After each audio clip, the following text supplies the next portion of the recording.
ನಮೋ ಭಗವತೆ ವಾಸುದೇವಾಯ ನಮಃ. ಆತ್ಮೀಯ ವೃಷಭ ರಾಶಿಯವರೇ, ಮುಂದಿನ 30 ದಿನಗಳು, ವಿಶೇಷವಾಗಿ ಜುಲೈ ತಿಂಗಳಿನ ಈ ಅದ್ಭುತ ಕಾಲಘಟ್ಟ ನಿಮ್ಮ ಇಡೀ ಜೀವನದ ಅತ್ಯಂತ ಮಹತ್ವದ ಮತ್ತು ನಿರ್ಣಾಯಕ ಸಮಯವಾಗಲಿದೆ.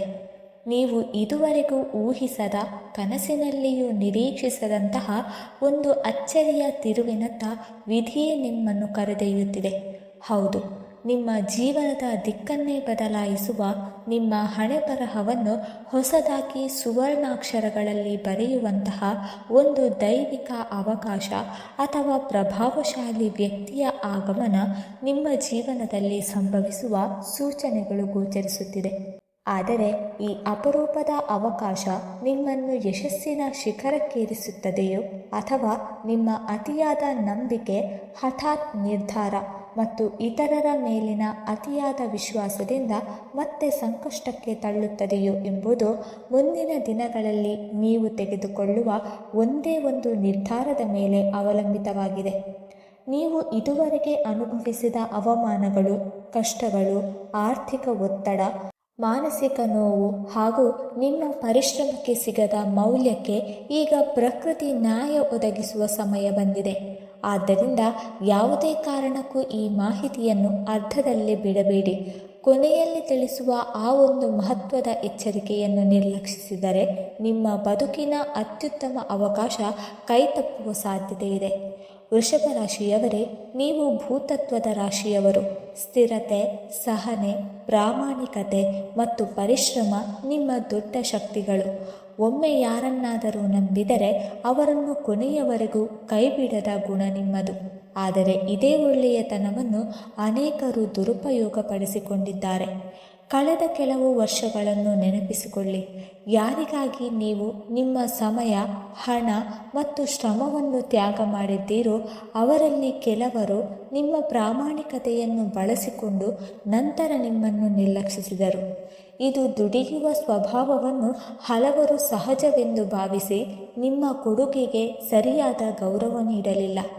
ಆರ್ಥಿಕ ಸಮಸ್ಯೆಗಳು, ಉದ್ಯೋಗದಲ್ಲಿನ ಅಡೆತಡೆಗಳು, ವ್ಯಾಪಾರದಲ್ಲಿನ ನಷ್ಟ, ಕುಟುಂಬದ ಒತ್ತಡ ಹಾಗೂ ನಿಮ್ಮ ಪ್ರತಿಭೆಗೆ ತಕ್ಕ ಮನ್ನಣೆ ಸಿಗದ ನೋವು ನಿಮ್ಮನ್ನು ಸಾಕಷ್ಟು ಕಾಡಿದೆ.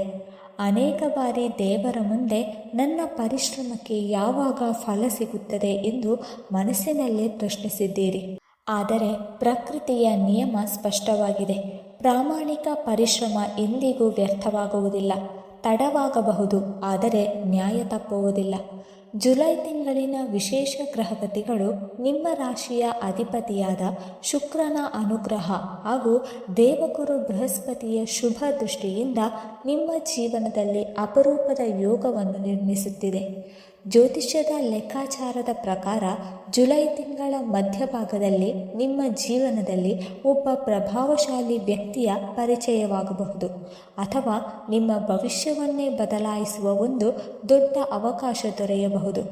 ಇದು ಕೇವಲ ಅದೃಷ್ಟವಲ್ಲ, ನೀವು ಮಾಡಿದ ಪರಿಶ್ರಮ ಮತ್ತು ಒಳ್ಳೆಯ ಕಾರ್ಯಗಳ ಪ್ರತಿಫಲವಾಗಿದೆ. ಈ ವ್ಯಕ್ತಿ ನಿಮ್ಮ ಉದ್ಯೋಗದಲ್ಲಿ ಮೇಲಾಧಿಕಾರಿಯಾಗಿರಬಹುದು, ವ್ಯಾಪಾರದಲ್ಲಿ ಪಾಲುದಾರನಾಗಿರಬಹುದು, ಹೂಡಿಕೆದಾರನಾಗಿರಬಹುದು ಅಥವಾ ಸರಿಯಾದ ಸಮಯದಲ್ಲಿ ನಿಮ್ಮ ಕೈ ಹಿಡಿಯುವ ಮಾರ್ಗದರ್ಶಿಯಾಗಿರಬಹುದು. ಈ ಅವಕಾಶದ ನಂತರ ನಿಮ್ಮ ವೃತ್ತಿ ಜೀವನದಲ್ಲಿ ದೊಡ್ಡ ಬದಲಾವಣೆಗಳು ಸಂಭವಿಸುವ ಸಾಧ್ಯತೆ ಇದೆ.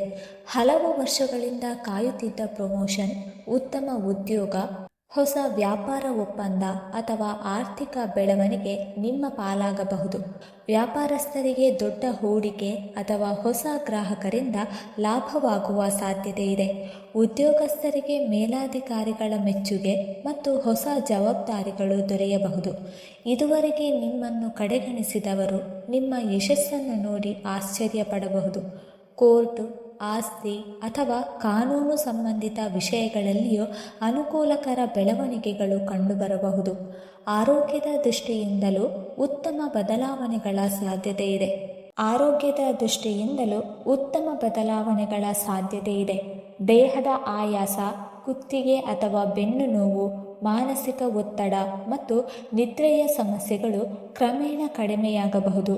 ನಿಮ್ಮ ಆತ್ಮವಿಶ್ವಾಸ ಮತ್ತೆ ಹೆಚ್ಚಾಗುತ್ತದೆ. ಆದರೆ ಇಲ್ಲಿ ಅತ್ಯಂತ ಪ್ರಮುಖವಾದ ಎಚ್ಚರಿಕೆ ಇದೆ. ಯಶಸ್ಸು ಬಂದಾಗ ನಿಜವಾದ ಮತ್ತು ನಕಲಿ ಜನರ ನಡುವಿನ ವ್ಯತ್ಯಾಸ ಸ್ಪಷ್ಟವಾಗುತ್ತದೆ. ನಿಮ್ಮ ಪ್ರಗತಿಯನ್ನು ಕಂಡು ಹಿಂದೆ ನಿಮ್ಮನ್ನು ನಿರ್ಲಕ್ಷಿಸಿದ್ದ ಕೆಲವರು ಮತ್ತೆ ನಿಮ್ಮ ಜೀವನಕ್ಕೆ ಬರಲು ಪ್ರಯತ್ನಿಸಬಹುದು. ಅವರು ಸ್ನೇಹಿತರಾಗಿರಬಹುದು, ಸಂಬಂಧಿಕರಾಗಿರಬಹುದು ಅಥವಾ ಹಳೆಯ ಪರಿಚಯಸ್ಥರಾಗಿರಬಹುದು. ತಮ್ಮ ಕಷ್ಟಗಳನ್ನು ಹೇಳಿಕೊಂಡು ನಿಮ್ಮ ಸಹಾಯವನ್ನು ಕೇಳಬಹುದು. ವೃಷಭ ರಾಶಿಯವರೇ, ನಿಮ್ಮ ದೊಡ್ಡ ಶಕ್ತಿ ನಿಮ್ಮ ಒಳ್ಳೆಯತನ. ಆದರೆ ಇದೇ ಸಮಯದಲ್ಲಿ ಅದು ನಿಮ್ಮ ದೊಡ್ಡ ದುರ್ಬಲತೆಯಾಗದಂತೆ ನೋಡಿಕೊಳ್ಳಿ. ಆ ದೊಡ್ಡ ಅವಕಾಶ ಅಥವಾ ಪ್ರಭಾವಶಾಲಿ ಮಾರ್ಗದರ್ಶಕ ನಿಮ್ಮ ಜೀವನಕ್ಕೆ ಬಂದಾಗ ನಿಮ್ಮ ಏಳಿಗೆಯನ್ನು ಸಹಿಸದ ಕೆಲವರು ನಿಮ್ಮ ಕಿವಿಯೂದಿ ಆ ವ್ಯಕ್ತಿಯ ಬಗ್ಗೆ ಅನುಮಾನ ಹುಟ್ಟಿಸಲು ಪ್ರಯತ್ನಿಸಬಹುದು. ನೀವು ಅವರ ಮಾತುಗಳಿಗೆ ಮರುಳಾಗಿ ಆತುರದ ನಿರ್ಧಾರ ತೆಗೆದುಕೊಂಡರೆ ಅಥವಾ ನಿಮ್ಮ ಹಿತಕ್ಕಾಗಿ ಬಂದ ಆ ವ್ಯಕ್ತಿಯನ್ನು ನಿರ್ಲಕ್ಷಿಸಿದರೆ ದೇವರು ನೀಡಿದ ಅಮೂಲ್ಯ ಅವಕಾಶವನ್ನು ನಿಮ್ಮ ಕೈಯಾರೆ ಕಳೆದುಕೊಳ್ಳುವ ಅಪಾಯವಿದೆ. ನೆನಪಿಡಿ, ಇಂತಹ ಮಹಾಯೋಗಗಳು ಜೀವನದಲ್ಲಿ ಪದೇ ಪದೇ ಬರುವುದಿಲ್ಲ. 12 ವರ್ಷಗಳ ಬಳಿಕ ದೊರೆತಿರುವ ಈ ಗುರುಬಲದ ಆಶೀರ್ವಾದವನ್ನು ಜುಲೈ ತಿಂಗಳಿನಲ್ಲಿ ಸಂಪೂರ್ಣವಾಗಿ ಸದುಪಯೋಗಪಡಿಸಿಕೊಳ್ಳಬೇಕು. ನಿಮ್ಮ ಪ್ರಗತಿಯನ್ನು ತಡೆಯಲು ಕೆಲವರು ನಿಮ್ಮ ಹಿಂದೆ ಸಂಚು ರೂಪಿಸಬಹುದು. ಆದ್ದರಿಂದ ನಿಮ್ಮ ಯೋಜನೆಗಳು, ಬ್ಯಾಂಕ್ ಖಾತೆಯ ಮಾಹಿತಿ ಮತ್ತು ಆರ್ಥಿಕ ಸ್ಥಿತಿಯನ್ನು ಸಾಧ್ಯವಾದಷ್ಟು ಗೌಪ್ಯವಾಗಿಡಿ. ಈ ಸಮಯದಲ್ಲಿ ನಿಮ್ಮ ಮೌನವೇ ನಿಮ್ಮ ಅತಿ ದೊಡ್ಡ ರಕ್ಷಾ ಕವಚವಾಗುತ್ತದೆ. ಈ ಹೊಸ ಅವಕಾಶ ತರುವ ವ್ಯಕ್ತಿ ನಿಮ್ಮ ಜೀವನದ ಅನೇಕ ಆಯಾಮಗಳಲ್ಲಿ ಬದಲಾವಣೆ ತರಬಹುದು. ಬಹಳ ವರ್ಷಗಳಿಂದ ವಿವಾಹ ವಿಳಂಬವಾಗಿರುವ ವೃಷಭ ರಾಶಿಯವರಿಗೆ ಈ ಜುಲೈ ತಿಂಗಳಿನಲ್ಲಿ ಉತ್ತಮ ಜೀವನ ಸಂಗಾತಿಯ ಯೋಗವೂ ಮೂಡಿಬರಬಹುದು. ಆ ಸಂಗಾತಿಯೇ ನಿಮ್ಮ ಅದೃಷ್ಟದ ಬಾಗಿಲು ತೆರೆಯುವ ವ್ಯಕ್ತಿಯಾಗುವ ಸಾಧ್ಯತೆ ಇದೆ. ನಿಮ್ಮ ಭಾವನೆಗಳನ್ನು ಅರ್ಥ ಮಾಡಿಕೊಳ್ಳುವ, ನಿಮ್ಮ ಕನಸುಗಳಿಗೆ ಬೆಂಬಲವಾಗುವ ನಿಜವಾದ ಸಂಗಾತಿ ನಿಮ್ಮ ಜೀವನಕ್ಕೆ ಬರಬಹುದು. ವಿದ್ಯಾಭ್ಯಾಸ, ಸ್ಪರ್ಧಾತ್ಮಕ ಪರೀಕ್ಷೆಗಳು, ಕಲೆ, ಸಂಗೀತ, ವ್ಯಾಪಾರ ಅಥವಾ ಉನ್ನತ ಶಿಕ್ಷಣಕ್ಕಾಗಿ ಶ್ರಮಿಸುತ್ತಿರುವ ವೃಷಭ ರಾಶಿಯ ವಿದ್ಯಾರ್ಥಿಗಳಿಗೆ ಈ ಸಮಯದಲ್ಲಿ ಒಬ್ಬ ಉತ್ತಮ ಮಾರ್ಗದರ್ಶಕ ಸಿಗುವ ಸಾಧ್ಯತೆ ಇದೆ. ಅವರ ಸಲಹೆಗಳನ್ನು ಗೌರವಿಸಿದರೆ ವಿದೇಶಿ ಅವಕಾಶಗಳು ಅಥವಾ ಉನ್ನತ ಹುದ್ದೆಗಳ ಕನಸು ನನಸಾಗಬಹುದು. ಆದರೆ ಯಶಸ್ಸಿನ ಸನಿಹದಲ್ಲಿ ಜುಲೈ 15ರ ಆಸುಪಾಸಿನಲ್ಲಿ ನಿಮ್ಮ ಮನಸ್ಸಿನಲ್ಲಿ ಅಕಾರಣ ಭಯ, ಗೊಂದಲ ಅಥವಾ ನಾನು ಇದಕ್ಕೆ ಅರ್ಹನೇ ಎಂಬ ಅನುಮಾನ ಮೂಡಬಹುದು. ದಯವಿಟ್ಟು ಇದಕ್ಕೆ ಹೆದರಬೇಡಿ. ಇದು ನಿಮ್ಮ ನಿಜವಾದ ಭಾವನೆಯಲ್ಲ. ಯಶಸ್ಸಿನ ಮುನ್ನ ಎದುರಾಗುವ ಮಾನಸಿಕ ಪರೀಕ್ಷೆ ಮಾತ್ರ. ಆತ್ಮವಿಶ್ವಾಸ ಕಳೆದುಕೊಳ್ಳಬೇಡಿ.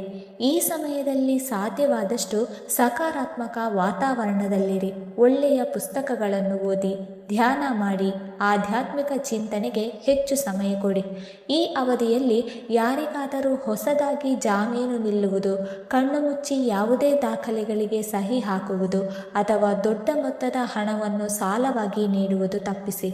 ಒಮ್ಮೆ ಕೈಬಿಟ್ಟ ಹಣ ಮರಳಿ ಬರಲು ವಿಳಂಬವಾಗಬಹುದು.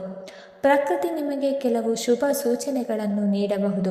ದೇವಸ್ಥಾನದ ಗಂಟೆನಾದ ಕೇಳಿಸುವುದು, ಮನಸ್ಸಿನಲ್ಲಿ ಹಠಾತ್ ನೆಮ್ಮದಿ ಮೂಡುವುದು, ಶುಭ ಕನಸುಗಳು ಕಾಣುವುದು ಅಥವಾ ಯಾವುದೋ ಕಾರಣವಿಲ್ಲದೆ ಆತ್ಮವಿಶ್ವಾಸ ಹೆಚ್ಚಾಗುವುದು. ಇವೆಲ್ಲವೂ ನಿಮ್ಮ ಜೀವನದಲ್ಲಿ ಶುಭ ಬದಲಾವಣೆಗಳು ಸಮೀಪಿಸುತ್ತಿರುವ ಸೂಚನೆಗಳಾಗಿರಬಹುದು. ಪ್ರತಿದಿನ ಬೆಳಿಗ್ಗೆ ಮನೆ ದೇವರನ್ನು, ಕುಲದೇವರನ್ನು ಹಾಗೂ ಮಹಾಲಕ್ಷ್ಮಿ, ಮಹಾವಿಷ್ಣು ಅಥವಾ ದಕ್ಷಿಣಾಮೂರ್ತಿಯ ಸ್ಮರಣೆ ಮಾಡಿ. ಗುರುವಾರ ಹತ್ತಿರದ ದೇವಸ್ಥಾನಕ್ಕೆ ಭೇಟಿ ನೀಡಿ ಗುರುಗ್ರಹಕ್ಕೆ ತುಪ್ಪದ ದೀಪ ಹಚ್ಚಿ ಹಳದಿ ಹೂವುಗಳಿಂದ ಪೂಜೆ ಸಲ್ಲಿಸಿ.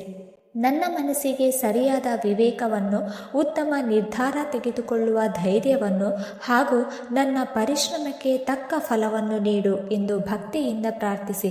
ನಿಮ್ಮ ಸಂಕಷ್ಟಗಳು, ಅಡೆತಡೆಗಳು ಮತ್ತು ವಿರೋಧಿಗಳ ಕುತಂತ್ರಗಳು ಕ್ರಮೇಣ ದೂರವಾಗುತ್ತದೆ. ನಿಮ್ಮ ಪ್ರಾಮಾಣಿಕತೆ ಮತ್ತು ಪರಿಶ್ರಮಕ್ಕೆ ಫಲ ದೊರೆಯುವ ಸಮಯ ಬಂದಿದೆ. ಈ ಜುಲೈ ತಿಂಗಳು ನಿಮ್ಮ ಜೀವನದ ಹೊಸ ಅಧ್ಯಾಯವಾಗಬಹುದು.